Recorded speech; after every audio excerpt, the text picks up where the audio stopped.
Hello, friends, and welcome to our GM prep stream. Our 12th GM prep stream. I'm here once again. My microphone is sort of weirdly low, so I'm just gonna move it up a little. There we go. I'm always excited to be here to prep for more Star Wars with you. Last week we did a bunch of prep that we didn't use any of it during the week.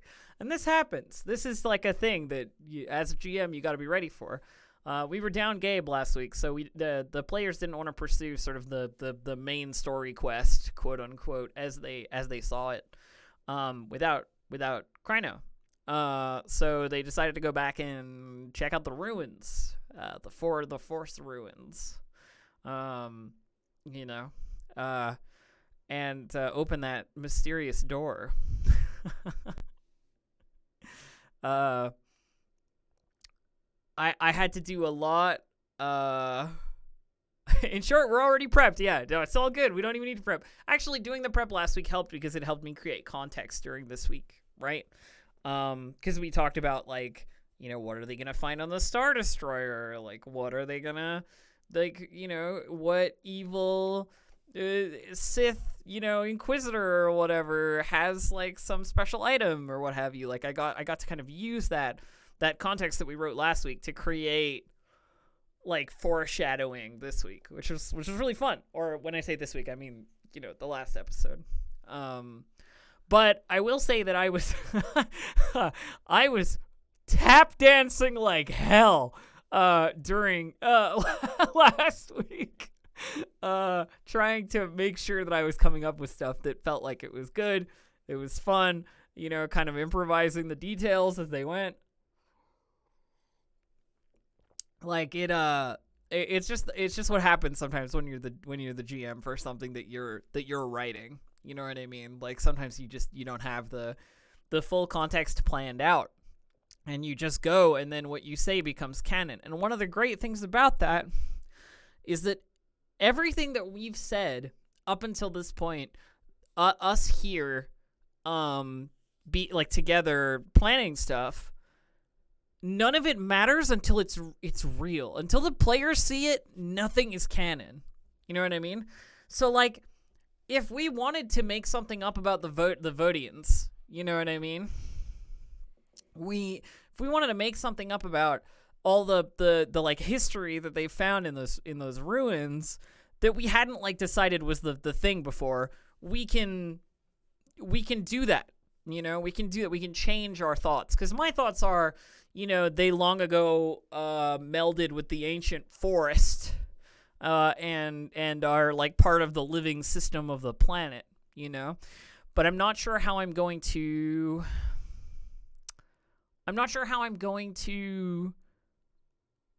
show that to provide a sufficient answer to that, so to speak.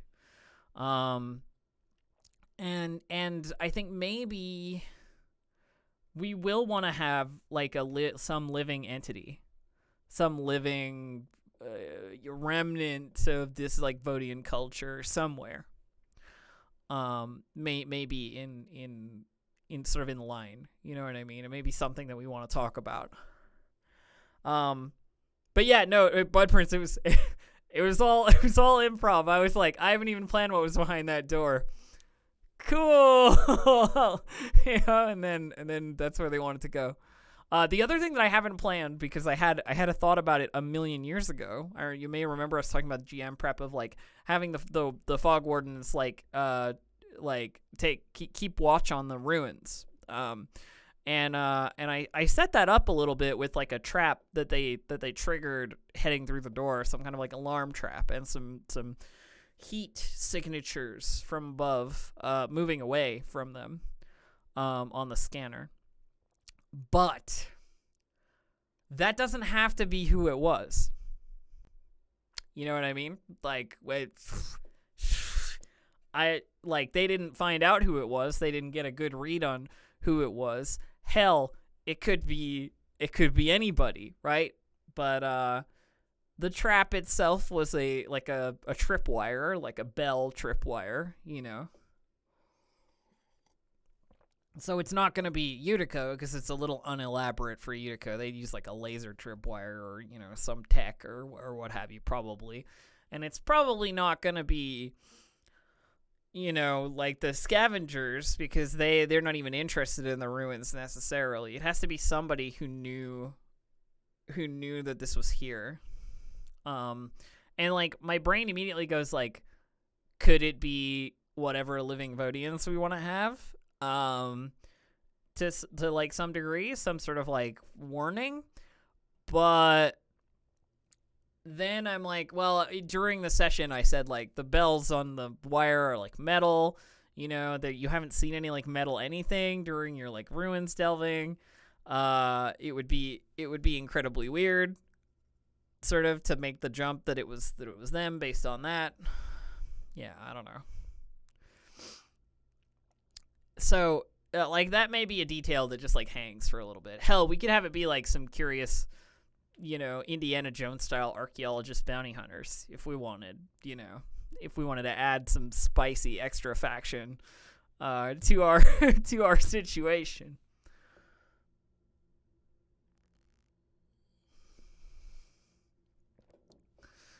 Just say you meant metal as in like it was fucking metal with like sick devil horns. Yeah, no. I'm trying to keep a consistent flow without necessarily marrying myself to our old ideas or necessarily not providing possible options for like other kinds of stuff that it could be. Right? I don't want to feel inflexible. I will say that the last session felt freaking awesome. There was so much, like, I mean, there was more questions than answers, I think, revealed, but that was because like they rolled so poorly. So poorly in those ruins. It was like, I want to know more about this. Failure. Shit. So, I definitely think there was a lot of like, I don't know if the players came away hyper satisfied with like having discovered everything, but also I'm not in the habit of giving away all the secrets up front. Your characters aren't linguists, they aren't archaeologists. You don't know. You know what I mean? Like you're not familiar with this ancient language you've never seen before. But we have an NPC who may be useful for that. We made up a Bothan, old wizened Bothan named Haverford, who's like a expert on the ancient Vodian culture, or at least so far as he's been able to find up until this point. But this is like a huge discovery, So that's something. Oh, excuse me. Excuse me. So they'll probably go and see him next session, maybe. I don't know if they're gonna push forward. I think they'll probably push forward with the Panakata meeting this week. I know I said that last week, but I'm saying this week that they will. And I do like the sort of like stuff we came up with for the Vodians the ancient Vodians while we were freestyling, like grown garments, grown tools, a sort of like egalitarian council society, like government, that they're all unique in terms of their like personal growth. They have like, some of them have thorns, some of them have flowers, some of them have like big leafy bits. They're all like kind of diverse as the planet is diverse. Personal growth, good one. Yeah, that's what I meant. And that they commemorate their dead, uniquely with like the statues being like of individual people rather than it being like just cool statue of guy with sword, you know. So that's something. We had one piece of loot from the ruins, and that was the mask. The petrified wooden mask. I was tempted to have the statues attack them, butt prints, to some degree. There was definitely a compulsion in me to be like, these are statues, but are they?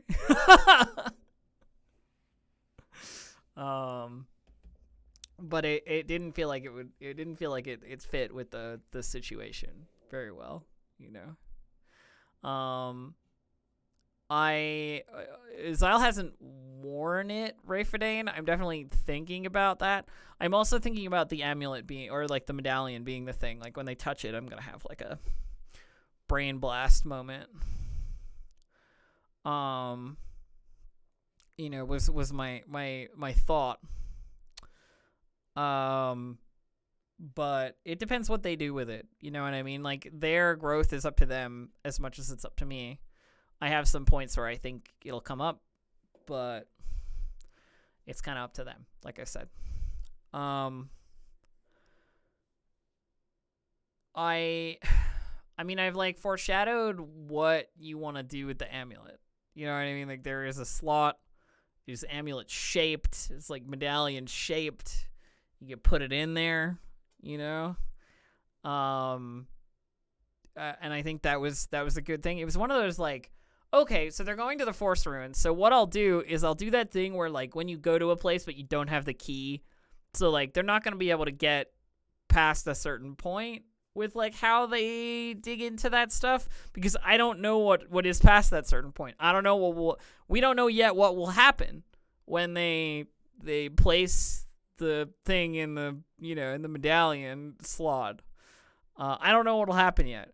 But so like they went to the place where they needed the key before they had the key, so they hit a roadblock, you know,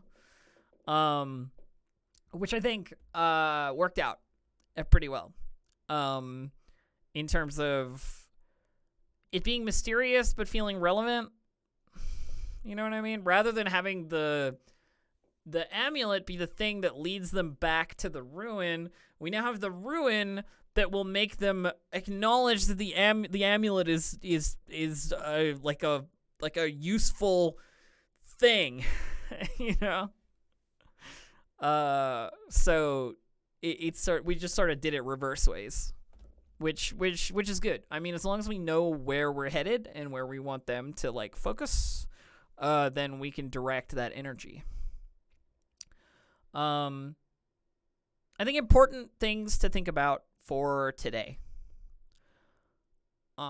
just to get us on like a track, on like a focus, you know what I mean? Something to consider for today. Any cool details about the native Vodians? I know that Discord has already been going nuts with like dark side stuff and light side stuff and ancient sealed beings. Hell, Bud Prince has already drawn fan art of a spooky dark side thing, and it's great. I love it. I think details of the any fun details of the ancient Vodians that we can use as a prompt in some way, or like that we can direct towards the players as something that might help them, or something that our archaeologist, our historian Bothan like might know, because they're gonna ask him stuff and expect him to have some answers, you know.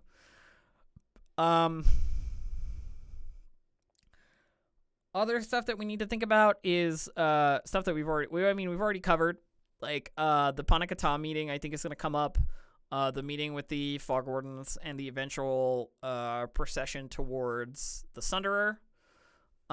We know what's going to be on the Sunderer, because we have the like Inquisitor corpse, you know. And we're going to have to pepper the Sunderer with some danger. I'm sort of thinking Yutiko is going to find out about the Sunderer, and it's going to turn into, like, are you with us or against us? A bit of a thing where it's like, well, you know, we want what's here.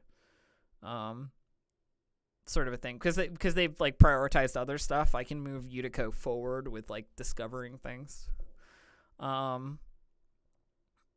Yeah. So what has been established so far about the Vodians? So during the last episode, the only things that I've established are they are plant people.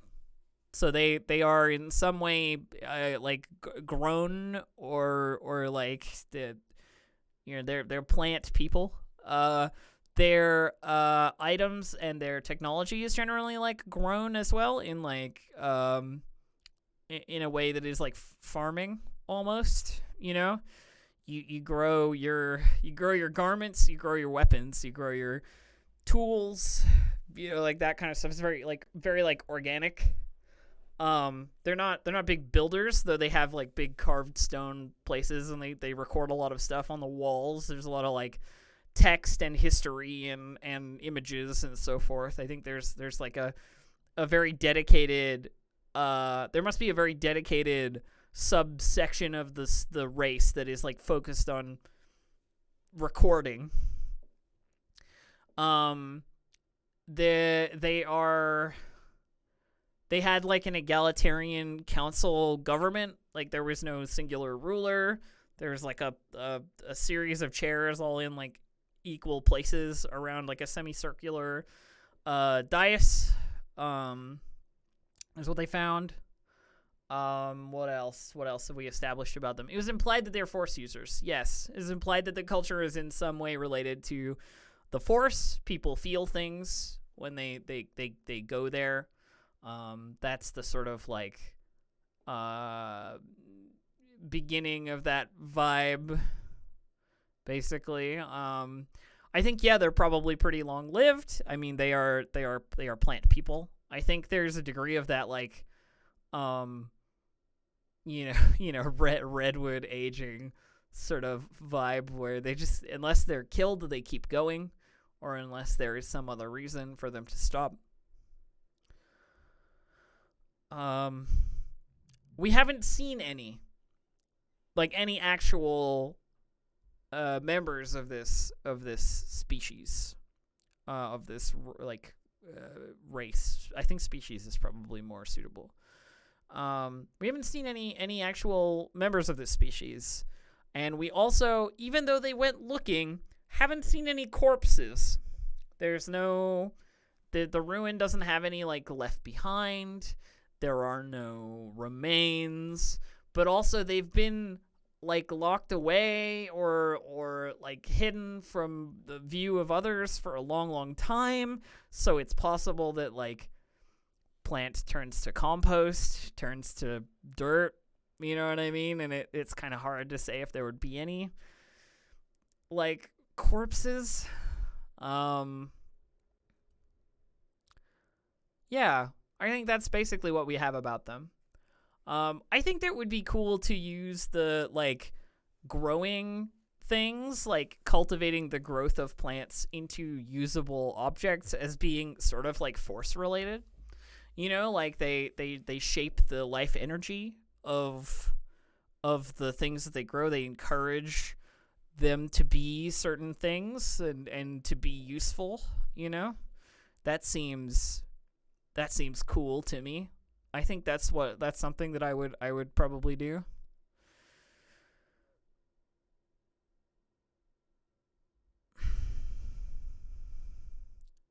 Is dying necessary for reproduction, like redwoods burning down kind of thing? So like the statues are all of parents. I mean, that's an interesting concept, an interesting detail. I definitely think there's this belief amongst them or was amongst them, we don't know if we'll ever meet any, that the jungle itself like houses the spirits of all of these like dead members of their community. Like there is some kind of actual connection to the like land, to Vode, as a thing, and as such there is still like influence technically. I mean, the idea that like the jungle grows so quickly and like overruns attempts to colonize it and like destroys things that it finds offensive, quote unquote, but that like these stone ruins are fine. You know what I mean? Like they have not been disturbed, they have not been like messed with all that much. There's not a whole lot of like overgrowth in them, and they're clearly not sealed off like everywhere else is just overrun, but this place wasn't, you know? Makes me think there's something to the idea of like them being present in that spirit. You know what I mean? And I'm almost tempted to use Panakata, our fog warden leader, as some kind of like connection to that somehow. I don't know exactly how we would do it, but I think there might be some way to be like, well, yeah, the jungle is alive. You know, we know this. Like, we've known this since we got here, and we have sought to live, like, you know, in a way that doesn't get us killed by participating with it, you know?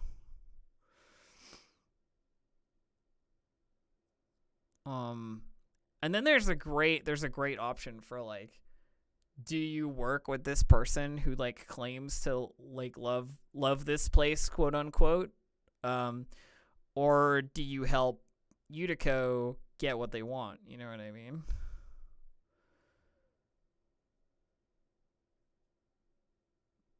If Yutiko finds out about the Sunderer. And then there's the question of, oh my God, there's so many good questions. I'm so happy with the way this is all going. I know this is I'm rambling. I'm basically patting myself on the back, but I'm so happy with the way that it is progressing. There's like a direction. It feels like we've come up with some stuff that's really interesting. You know, I don't know. I hope the players like it. Basically, I like it. I think one of the things to consider is that we've written Zelarax as a force sensitive. So her interaction with this stuff is also important if we wanted to do a light side, dark side kind of like coin flip, or not coin flip, but like a possible influence. We could do it that way. It would be quite easy to do if we had somebody else involved in that. What Ginger says is true. Yeah, we're all just brainstorming it. Nothing's established until it's canon, and even then, it could end up being changed. Very true. Very true. Sometimes I change things right on the cusp of actually saying them, and I haven't made that decision right up until I have to say them. It happens.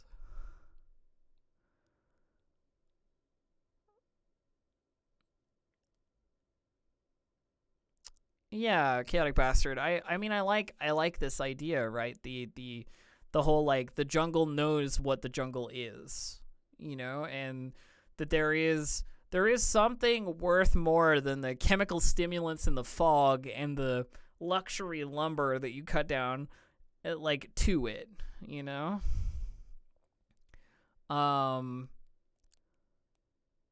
Stuff that I can see being relevant to next session. I mean, like we definitely are casting a very wide net here, because I think we have to have a little bit of a wide net, because we've opened up the idea of a great many questions, and we've opened up the idea of like the players pursuing things from lots of different angles at this point. So casting a wide net and thinking about things in the future is important, because you want to be able to say, yes, I know. Yeah, I know what the answer to that question is that you're asking. I have the hiccups now. Okay. But also like my goal as a GM, and just like generally when I'm playing role-playing games, is if you ask me a question, I need to have an answer. Not that I need to have come up with an answer beforehand, but if I have an answer beforehand, I'll have an answer. But if you ask me a question and then I don't have an answer, I have to come up with the one right now. You know what I mean? Like, to come up with one right away. Um, well, and that's what informs my canon. That's what interprets my what I use to interpret the canon of a thing. I do that with characters when I play in games. If you ask me about my character, you ask me what their favorite color is or whatever, and I tell you what their favorite color is. That's what it is. From then on, that's the rule. Even if I hadn't made that their favorite color, if I thought about it more, well, you asked me and I said, so that's what it is. Yeah, salty ginger. I love this plant fungus species with hive minds. Always fascinate me / freak me out. Well, and the great thing about this particular species that we're developing is that I don't think they are a hive mind when they are their individual growths. The humanoid shaped plantoid people that they are. It's only when they pass on and become a spirit within the tenor of the entire jungle that things get into that hive mind overarching. There's some great possible religious connotations to that, a be nice to the jungle because the jungle is your ancestors kind of a thing, and they will take care of you if you take care of them.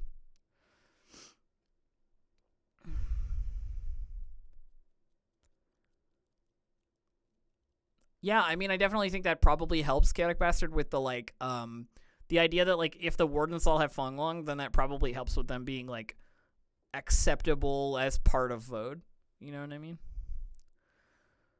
Could they be the only non-Jedi to figure out a kind of Force Ghost ability? Yeah, that's kind of what I'm thinking, but not like Force Ghost like an individual appears to you, but Force Ghost the entity of the collective of those who have died has a motive, could be communicated with the Vode as Vode is the jungle, the surface, the living fungus, of Vode. Being part of the collective.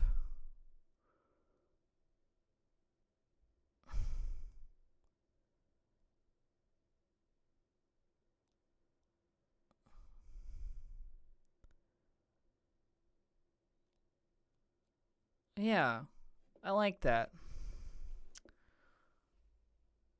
He talked out the ambush that her voice comes from everywhere. Yeah, I was saying she's capable of obfuscating her direction, and we're gonna use the leech blooms as decoys, and she dresses as if she is part of the jungle, as they all do, all of the fog wardens.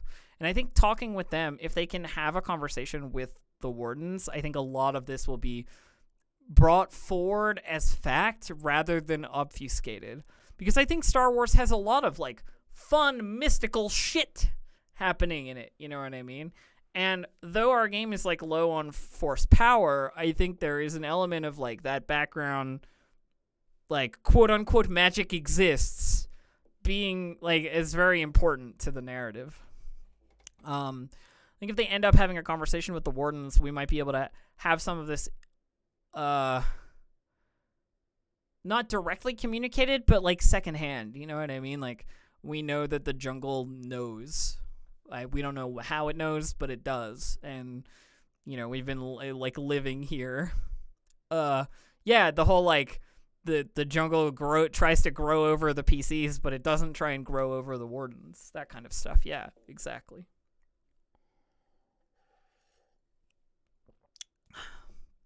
I think the real question that I want to ask, and I want to hear your opinions as the people who are hella into this show, and you show up and you give me ideas and you hang out in the Discord and stuff, and I'm overwhelmed by that. But the thing I want to ask is, do we want to have a Vodian, a living Vodian at any point? Is it worth breaking the mystique of that they're dead? You know what I mean? Because I don't think so, right? I struggled with this. I mean, I already made fan art of one. I mean, sure. I mean, that's different. That's like a, dark side corruption, like badness, right? Yeah. Yeah. I'm sort of thinking like, our gallant figure cut with a sword, a mask, and a fungal cloak. You know what I mean?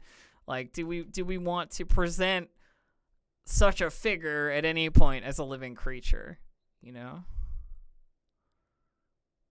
I think probably not myself. I think maybe much later. Maybe much later, when we get into like archiving this stuff and like the people who live here maybe like cloning or trying to recreate the species, as living creatures that are not just like a collective hive mind of Vode.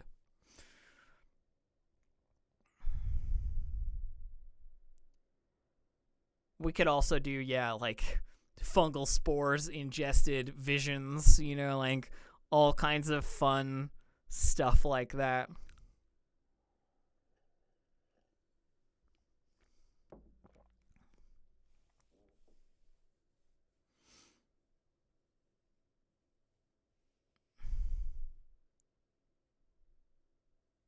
Should I define what they look like more? I describe them as sort of like 6 foot tall humanoid like plant people. Like the defined like head, shoulders, arms, legs kind of thing. But they all have different kind of personal growths that come off of them, like flowers or like thorns or like big leafy fronds or vines or whatever. They all grow like very differently. Mushrooms, they all grow like very differently.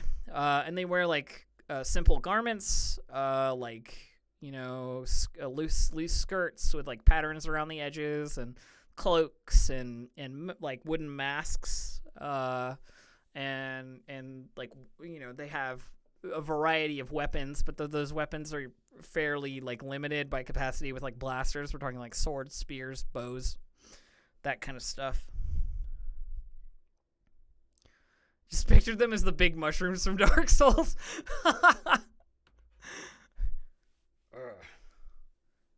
Big mushroom. It's not exactly what I was thinking. I was thinking a little like thinner, a little like more humanoid shaped. I imagine the warriors, quote unquote, the fighters in the culture look almost sort of knightly.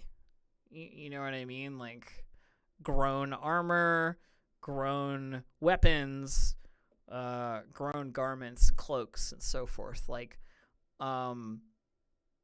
there's like a knightly quality, to them. And yeah, Aabria's not here. Obviously, this is my good friend RST3, security droid, holding her place.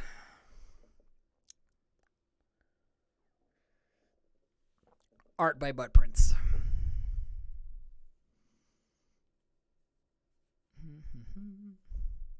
When a living being dies, this living force is returned to the cosmic force. Force ghosts manifest by force of will and understanding.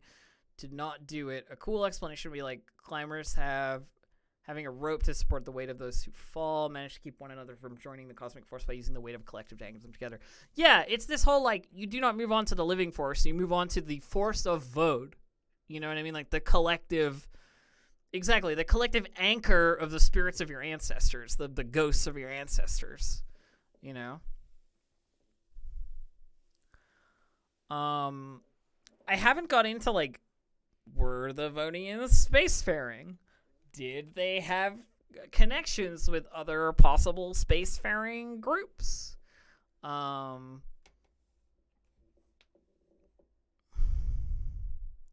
I definitely think the medallion has to come from somewhere other than the ruin, because I made it very clear that like almost nobody had been here, or nobody had been here for a very long time. So them having it means there has to be a story behind where it came from, which would suggest that they at one point traveled, or at one point, they were stolen from, or that they had some contact because it had to get off planet. You know what I mean? Or I guess it could have been on the surface somewhere, you know, like in the jungle, chance upon a discarded relic during some fungal wood cutting sessions. Also possible.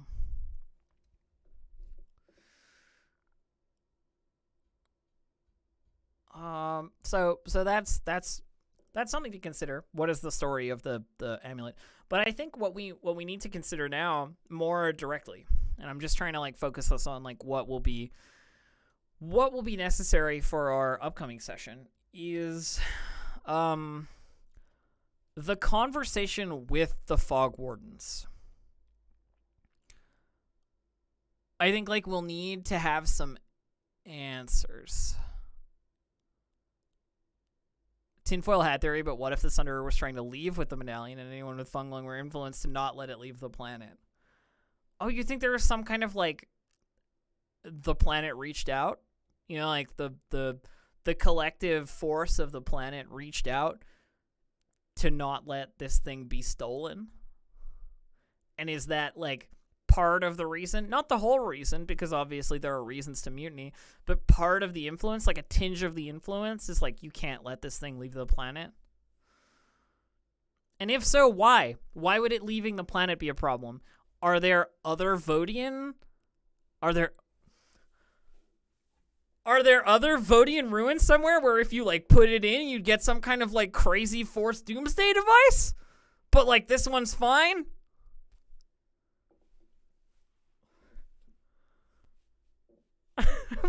Ah!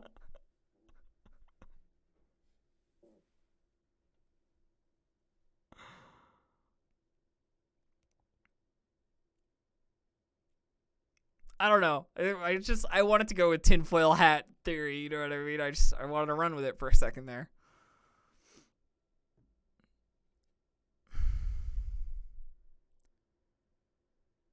I mean, the Wardens sort of died mind whammy by the Vodians. I mean, I don't think so.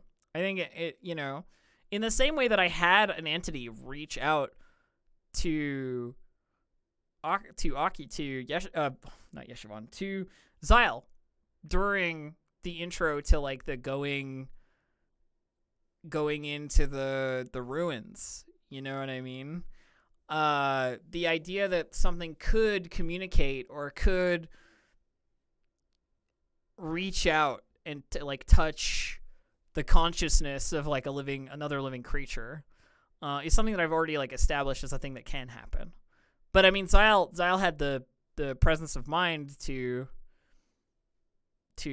like keep that influence at bay. You know, they had the mental fortitude to not be overwhelmed in the same way that the kid Dash was, right?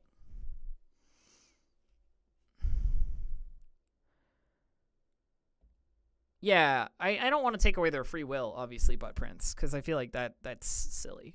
You know, we don't want to lean too much into like it was destined or like that kind of stuff, because I think you get into like muddy waters there with like, does anything matter? Does the Force just do everything? But I definitely think there is an idea of like we can save you from living as you live now, and you know, bring you to the planet's surface and help you, that kind of stuff.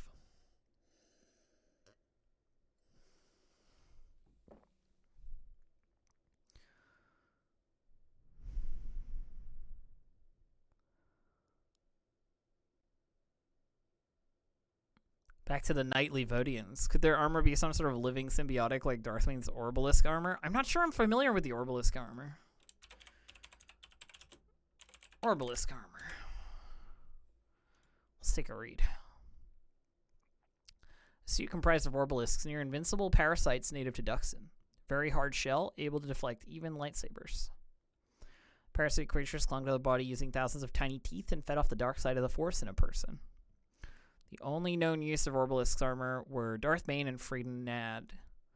Some of the Orbalisks in Bane's armor were killed in a duel with 5 Jedi. It was his own force lightning that dealt the blow. after it was redirected on him by a dying Jedi Master. Bane survived due to the healing techniques of blah, blah, blah. Struck with the deal. Dark Sith. Okay. Yeah, cool. I like this idea in terms of, like, I believe that all Vodian technology is living. You know, maybe I'm pulling a little too much on my love of the Yuzan Vong. But I like to think that tools, clothing, you know, like, it's grown. It may be basically living, you know, like a plant sustaining photosynthesis. You gotta get your cloak some sunlight, you know what I mean? But that it is living in the way that they are living. Does that make sense?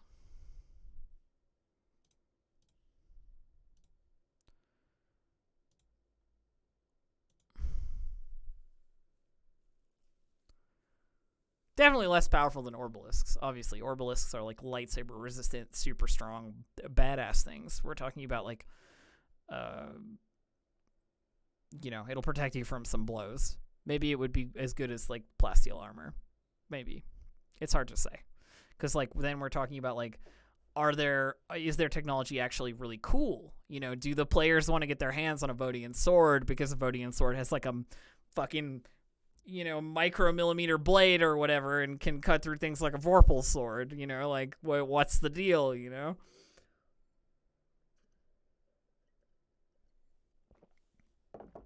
And then you have to live with it like a pet.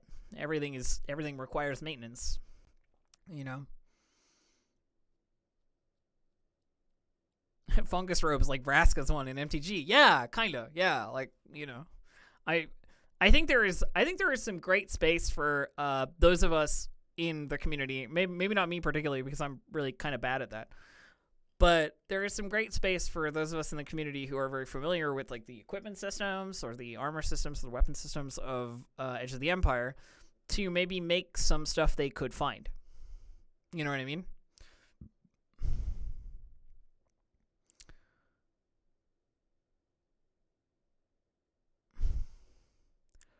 If people are interested in making pieces of Vodian technology as simple as you want, maybe it's the beetle that they use to like tailor things, you know, maybe it's the like properties of a Vodian spear, maybe it's the cloak, you know, like if you want to write stuff, write it and put it in the Discord and I will look at it for sure. Because I think that's getting into the details. It's getting very deep into this culture, and I like that because this is the thing that we have made up. You know what I mean? Like, Vode is our planet. There is no canon Vode anything. You know what I mean? Like, we invented it, so we can invent as much as we want about this. You know, kind of thing. The silkworm of Vode would be a gold mine to Utico. Yeah, I mean, there you go. It's like another possible resource. Yeah, I think it's great because it really does just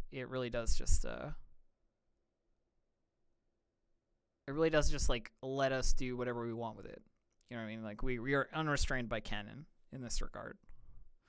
Not to say we couldn't make up whatever blaster rifles and stun sticks and whatever we want, but I've just said make living things into gear.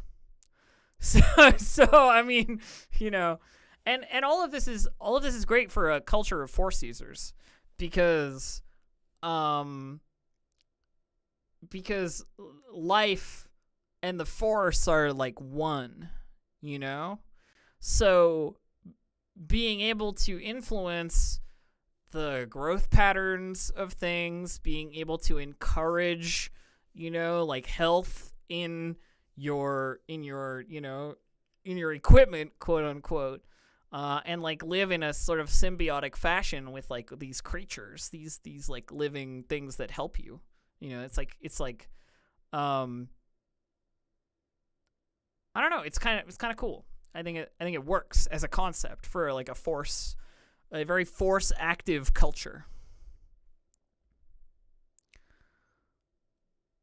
Puts on tinfoil hat. The Blim Sharks with a Vodian secret weapon project. Yeah, Driftfang got real out of control, you know. When you put that medallion into the dais, the blimp sharks all frenzy and eat everyone. That's the secret weapon. I mean, it's as good as any other idea I have.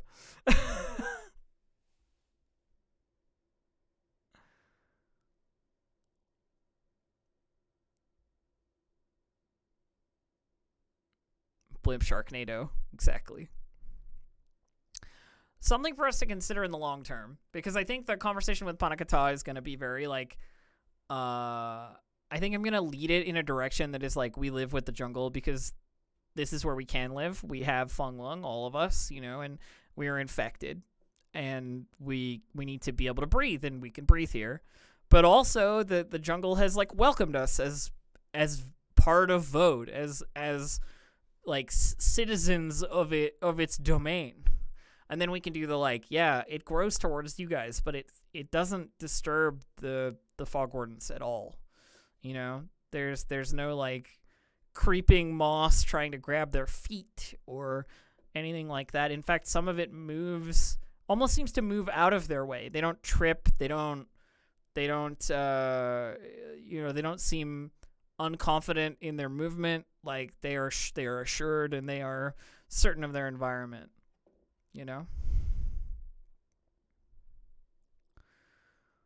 This kind of stuff. I think there's some good narrative to be had there. And then there's do they tell the wardens about the Sunderer? The wardens already know about the Sunderer because they crashed it. Do the wardens tell them about the Sunderer if they don't tell them about there's a bunch of that stuff, but all of that is variable as to the roleplay that happens at the time. There's nothing I can really plan hyper ahead of time for that, because I don't know what the conversation is going to look like. But there is stuff that we can talk about.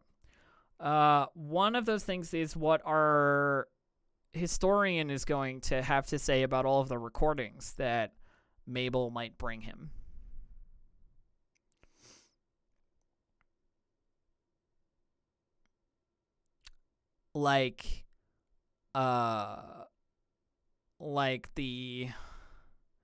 The recordings of all the ruin. I want to be able to give them something. If they go to Haverford looking for information, our Bothan historian, I want to be able to give them something. What does Haverford know about the Vodians that nobody else believes them? What has Haverford discovered that he talks about to the various it would be like being an expert in the occult. You know what I mean? Yeah, that's cool, man, but, whatever.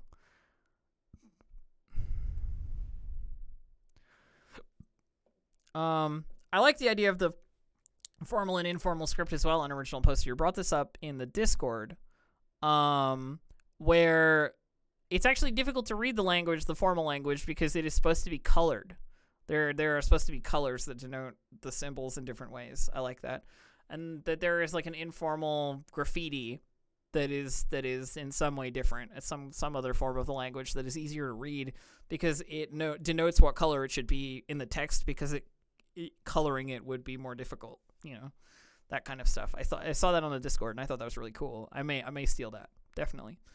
Knowing the locations of other Vodian ruins is definitely something that I think we need to add, because this isn't the only place on Vode where the native Vodians would live, obviously. So I think other Vodian ruins in some kind of, maybe some kind of triumvirate, because we have this 3-pillar. Okay, just take you over here. We have this 3-pillar symbol. Maybe there's a 3-tiered or a 3 settlement system on Vode, and it's a representation of all Vode, of all Vodians. Is this tri symbol,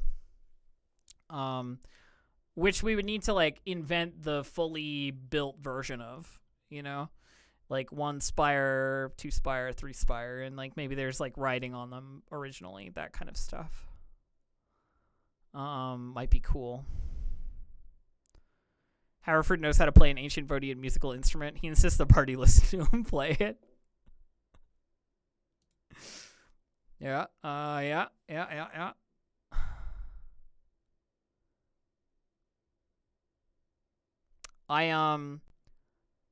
Okay, so once they start delving into who the Vodians are, what the Vodians do, how the Vodians think, and they start getting actual answers, eventually, and this is just something that I will need to eventually come up with anyway, and something that we can start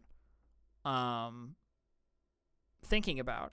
The living, the growing, and forever. I like that. Chaotic Bastard. It's like 3 pillars of their like force discipline. That's not bad. I might change the forever to something else. I like the living, the growing, and the blank. Like the living, the growing, and the collective. The living, the growing, and the I mean, the end is a good one. Or like the cycle. You know? The Vode. Yeah.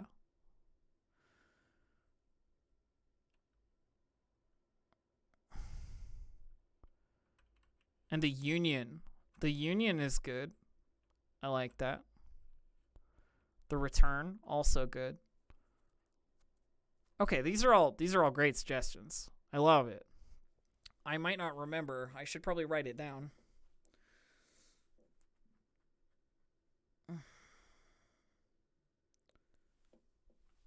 Let's make a Vodian section. Where do I guess I'll put it in PCs and we'll do like a handout for it.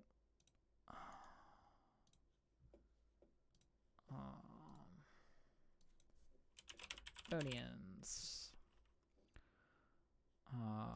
We'll just write some details that I can keep down. Plantoids with grown technology.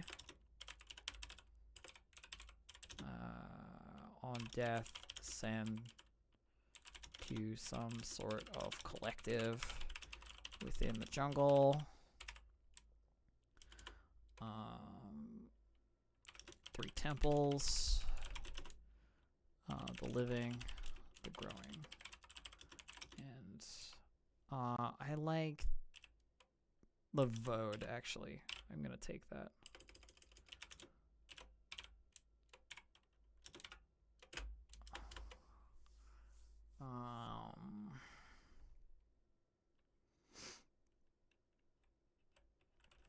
Yeah, the designation of like Vode is the designated sign for everything. Like the letter is the same. The symbol is the same.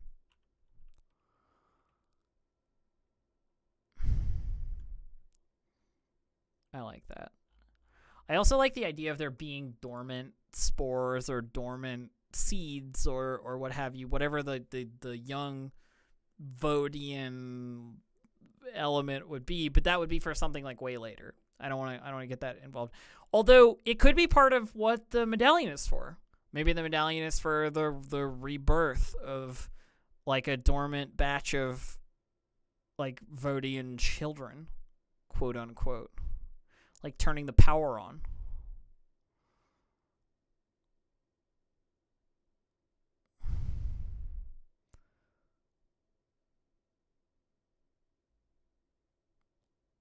The Vode letter is also the same character as the foundation of their numerator.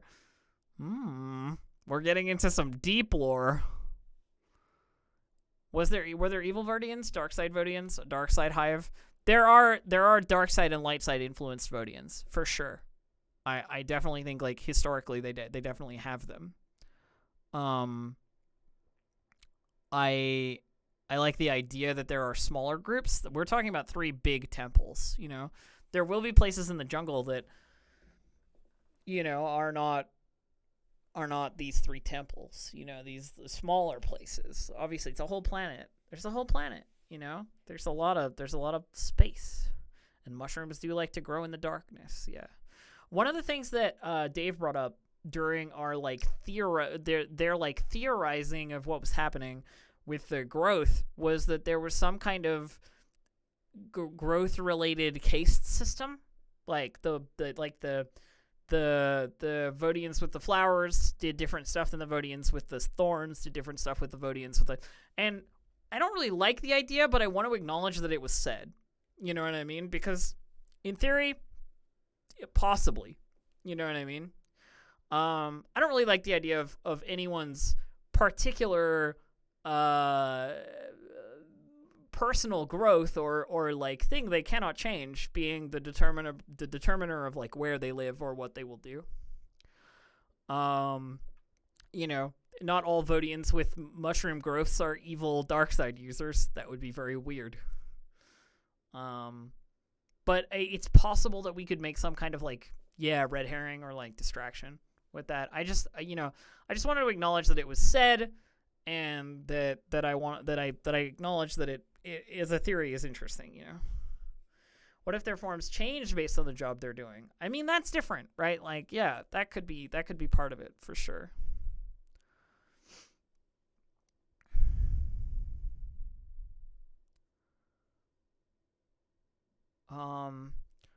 We have this idea of an ancient dark side entity locked away that came up on the Discord. And this is like some classic Star Wars shit. Ancient dark side entity locked away somewhere, you know? It's great. It's great. Let me just scroll up and see if I can find the details.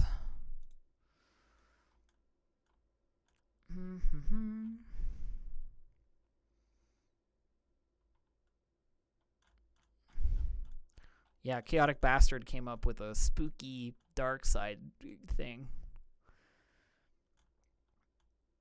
Yeah, force-related Vodian boogeyman idea. The old inhabitants being a more neutral force did not make them immune from veering one way or the other, just so they knew how to balance.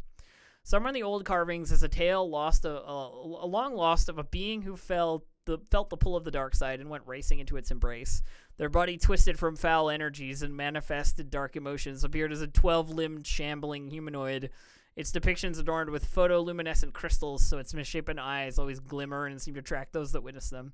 Somewhere in the darkest corner of Vode, where all are forgotten, it lies entombed and slumbering, having been starved to near death from a lack of the cruelty it briefly thrived on. I mean, that's pretty cool, right?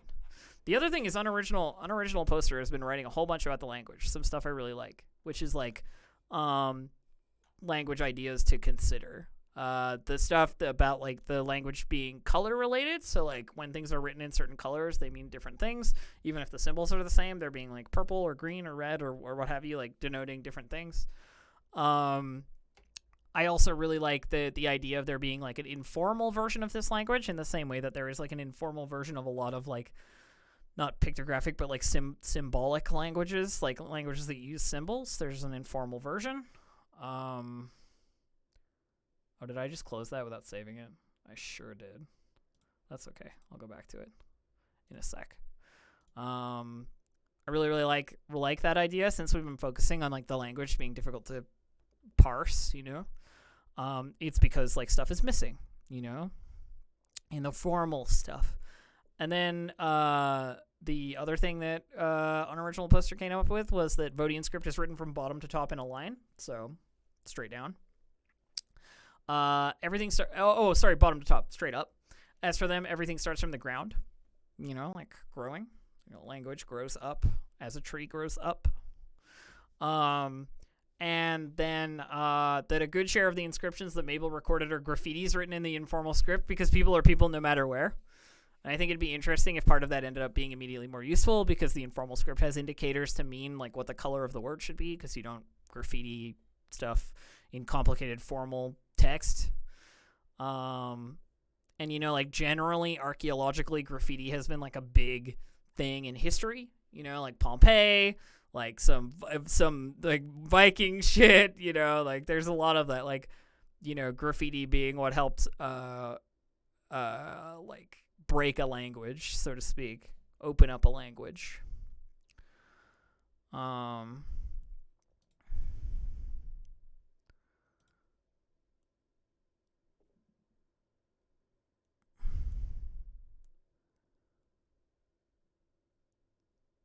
Vodian might not be speakable by most organics, but can be emulated by droids who have more complex vocal stuff. I like the idea of their language being difficult to speak. Yeah, like sound wise. I definitely think Star Wars does a lot of like a species can speak a language because it has the vocal cords that can let it do that, and that not everybody has the ability to do that. We've already had art of the Vodian Sith entity. Here it is. So I would almost feel bad not using it. Like Butt Prince has drawn us a horrible spooky thing. So we'll tuck that away in our back pocket. But I think the stuff that I want to consider today, or like think about right now, or maybe, you know what, stuff that I want to percolate on as we go forward, stuff that we need to. Hearing Vodian spoken might induce synesthesia. Maybe that's how the colors get in the words, in the language. Maybe it's not pigmented. Maybe it's like when you hear it, you can hear what color it is. Like you can see the color of the words in front of you. You love the pew pew shirt? Hell yeah. Do you have to have Feng Long to speak it? I think so. We'll add that as part of the thing, because I mean we've got this wonderful idea of like the Vodians are these plant-like people, and then like the crystals that would grow inside them from the Feng Long, because we've talked about the effects of Feng Long being these like crystals in your lungs, basically. You know, that's kind of cool.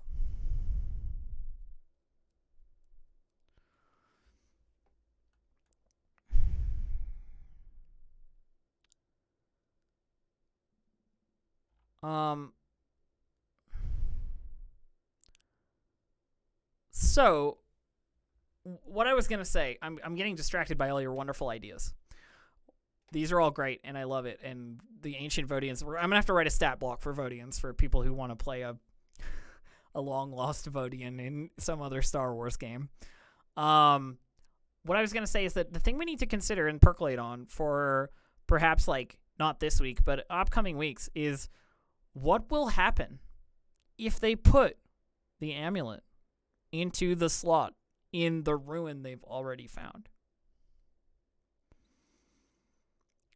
What's the function of it?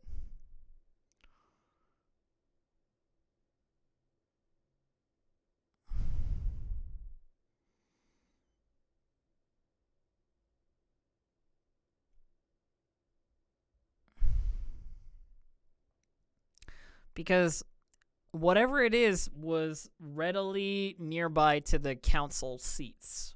You know what I mean? Like activating it was something that the council would do. And I'm trying to figure out how to make it a big enough payoff for all the wind up.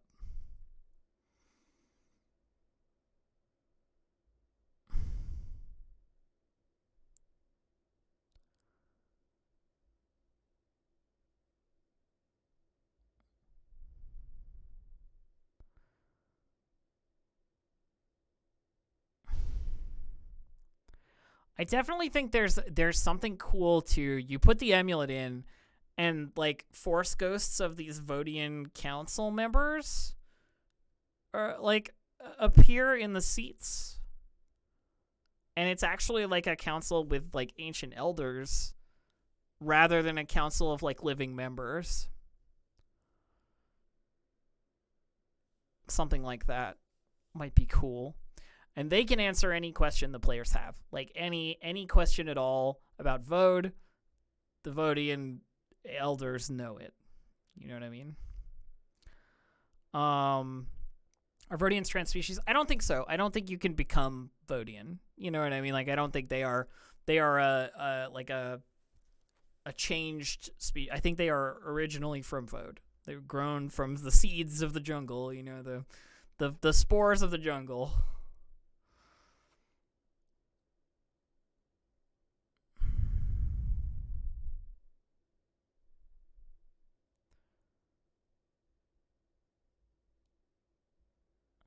I'm almost tempted to say it creates a situation whereby those spirits can move through the ruin.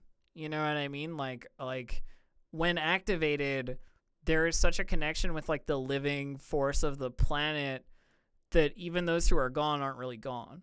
You know, and like that there is like the temple is some sort of like magnifier, some sort of amplifier of this sort of like vibe, you know.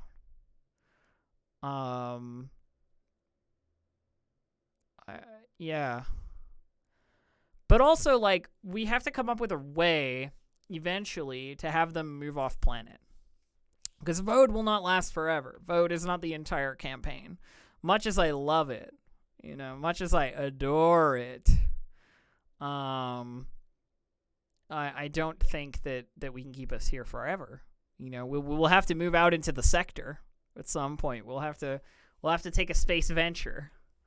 So there has to be a reason for them to want to leave. You know?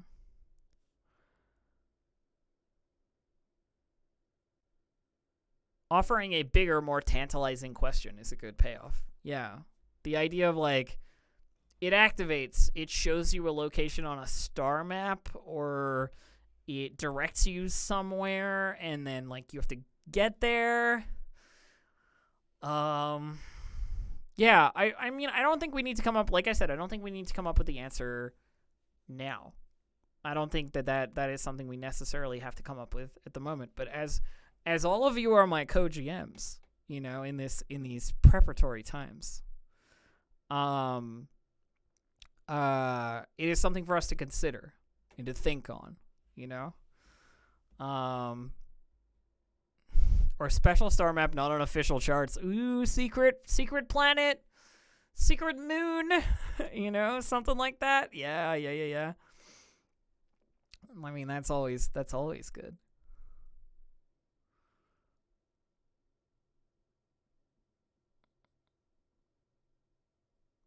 That could be cool. Yeah, the council could totally do it. We've been long dormant, but we hear the song of the others, and we're glad that they live. Breadcrumbs for like off-world Vodian stuff, if they want to like follow that.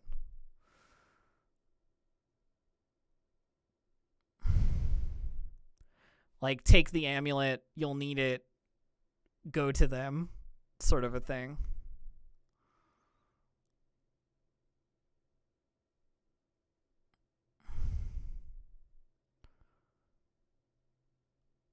So there are living Vodians, but not on Vode. Maybe so. These are all, you know, spitballs, you know? These are all brainstorms. These are all us trying to work through a question.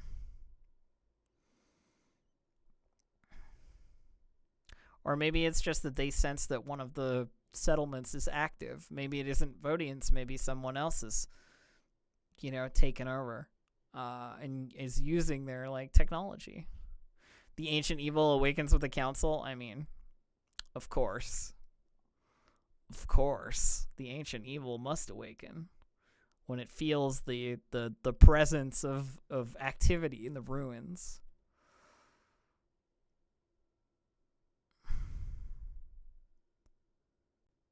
I awakened the council and all I got was this lousy t-shirt. Yeah. Yeah, maybe one of the seats is empty. Maybe the ancient evil is not present because they are still alive.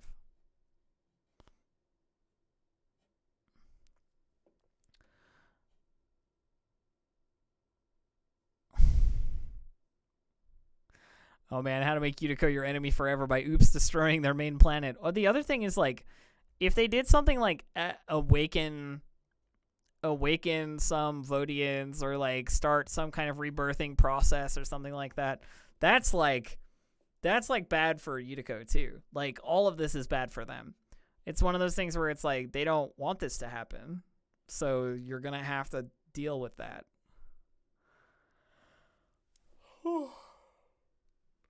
Excuse me. But I think generally, I mean, today has mostly been just like a talk show about cool Vodian stuff. But I think generally, we're probably set for tomorrow. If only because I think the conversation with Panakata is going to be the main point. We've done some world building today. I think the conversation with Panakata is going to be the main point tomorrow. as well as information about the Sunderer.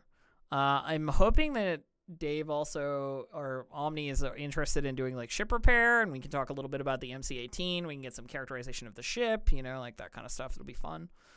And I want to talk to Kryno about what him and Keld did during the downtime, because I think there's like these guys went off and fucking checked out the Force ruins. What was Kryno doing during that whole day? Like what were Keld and Kryno up to? And we'll have a little like Keld Kryno scene at the beginning. I think would be good. Who doesn't love our grandma bounty hunter with a disruptor pistol?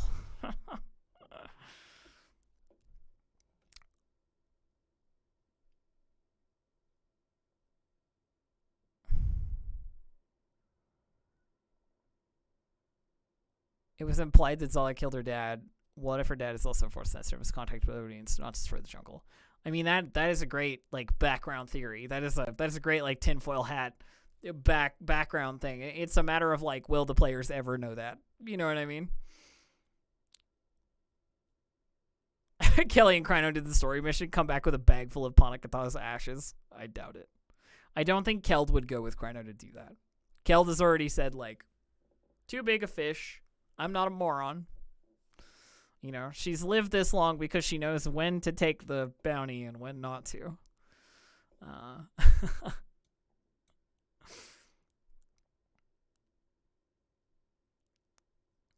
Yeah, I mean, I can't predict what Gabe will say, so we just have to give it to him.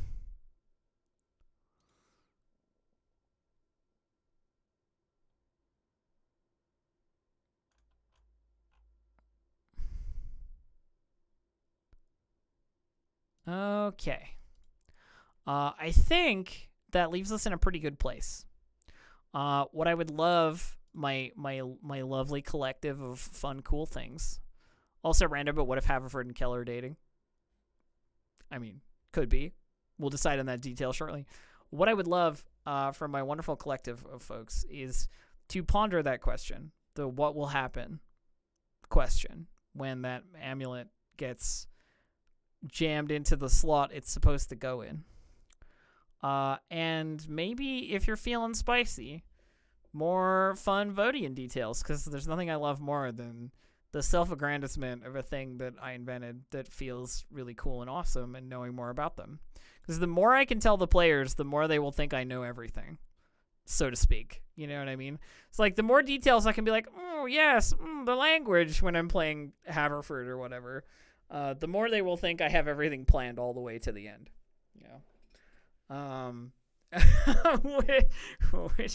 Which I don't. The amulet begins the sacred season 2 ritual. Yeah. Well, and that's kind of my thought, right? Like, this is kind of the arc currently, and I think we can hit a season 2 with like some big booming stuff going on. Some truly awakening stuff. And maybe that's where it goes. You know what I mean? Cool. I like it. I could ramble a little more about some random stuff, but I don't think that will be conducive to anything. And I need to think about some of this on my own a little bit, write some stuff down, so on. And I think that'll be a good place for me to stop for today. So we'll call it there for the moment, and I'll do the various like talkings that I need to do before we close out. One of the things that you should know, if you don't already know this, there is a Discord for this particular campaign, the Desperate Gamble Discord, where we talk about all this cool stuff when we're not GM streaming, and people come up with ideas and shoot them out there, and I'm trying to remain active as much as possible, although it's been super fun to read. The other thing is that we have a wiki, which is curated through that Discord. So if you join the Discord, you'll be able to like find all the wiki stuff, and it's good for like keeping track of NPCs and suggestions. And even I use the wiki to like pull NPCs that aren't canon and make them canon, so to speak. Other stuff. I mean, there's me. I'm Distracted Elf. You can follow me at twitch.tv/DistractedElf or on Twitter @DistractedElf. I've been playing a lot of like random stuff at the moment. I've been playing a lot of Monster Hunter. I played some Evil Genius recently, though I don't think I'll go back to it. And I've also been doing writing streams for 5e content. We're writing some spells and magic items for Warlock patrons that I wrote about last time. And of course, there's Roll20. If you like having all your wonderful preparatory files in one place, and you'd like to list list all the Vodian wildlife in alphabetical order, you can do so on Roll20.net. You can sign up for free at Roll20.net for an account and make games and play with your friends.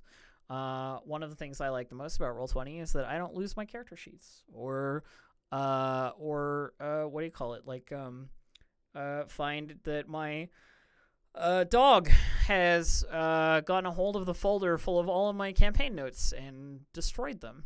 That doesn't happen on Roll20. Roll20.net, safe from your dog. That's it. Here you go. All right. I don't have a dog, by the way. But anyway, I'll see you guys later. Have a good one. Thanks for joining us this week, and bye.